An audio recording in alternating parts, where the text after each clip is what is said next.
In this video, I'm going to demonstrate the first three examples that you find in your guided notes for 11.9 so you get an idea of how to do problems like them. And then I'm going to have you try the next three examples on your own.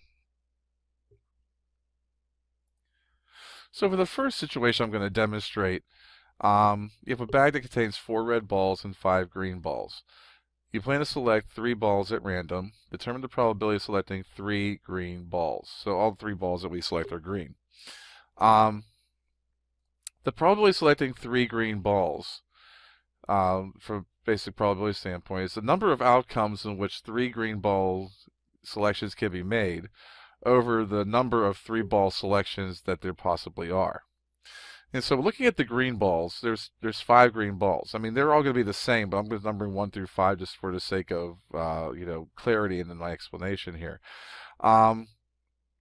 Therefore, the number of ways I can now the order doesn't matter which I pick them because they're all the same color. They all look alike. They're not even really numbered.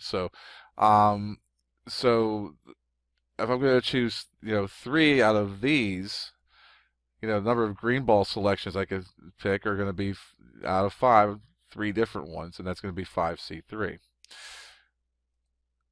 I also have these 4 red balls as part of this, so there's 9 balls in total. So the number of 3 ball selections I can make is going to be, selecting 3 of them, I'm going to have 9C3. And therefore, that's what these two numbers up on top here are. So the probability of selecting 3 green balls is going to be 5C3 over 9C3. Which gives me 10 over 84, which simplifies to 5 over 42, which is about 0.1190. For this situation here, with all 3 being green, the selections, it's pretty. I mean, it makes it pretty, easy as it is. Although the situation with if they're all the same thing, is not very difficult to begin with. But this way of handling it makes it a little easier as we move along with this. When I get to situations where maybe I'll say, okay, well, out of the 3 green balls I select, or basically out of the 3 I select, maybe only 2 of them are green, and then there's different ways I could arrange that too. So, this formula kind of takes that into consideration and makes it a little easier to handle.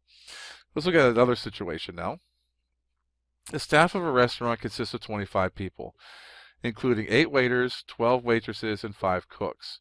For Mother's Day, a total of 9 people will need to be selected to work. If the selections are made at random, determine the probability that 3 waiters, 4 waitresses, and 2 cooks will be selected. So, I'm looking for the probability that 3 waiters, 4 waitresses, and 2 cooks are chosen.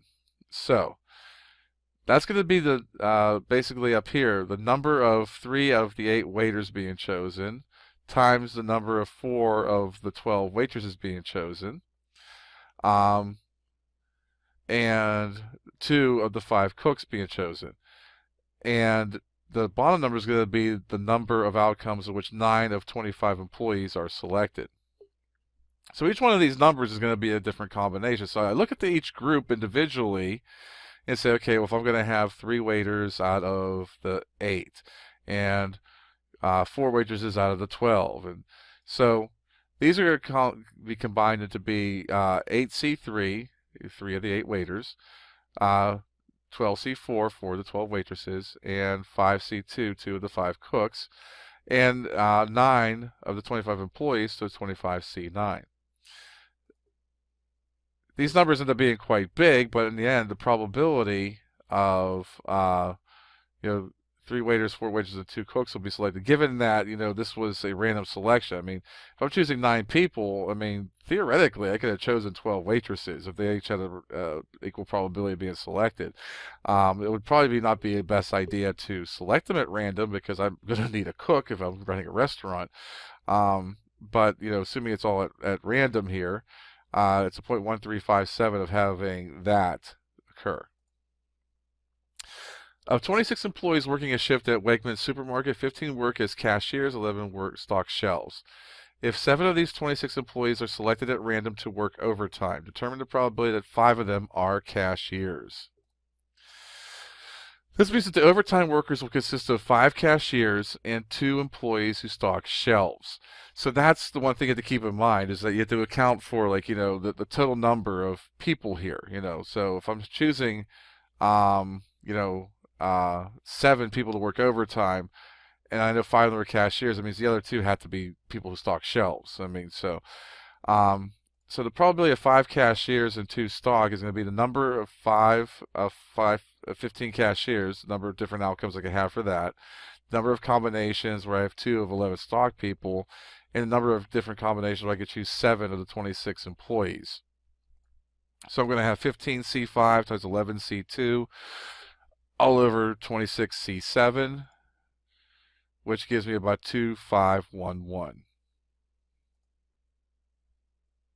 And that is the end of this video. If you have any further questions, please make sure to reach out and ask me about it. Until next time, have a good day.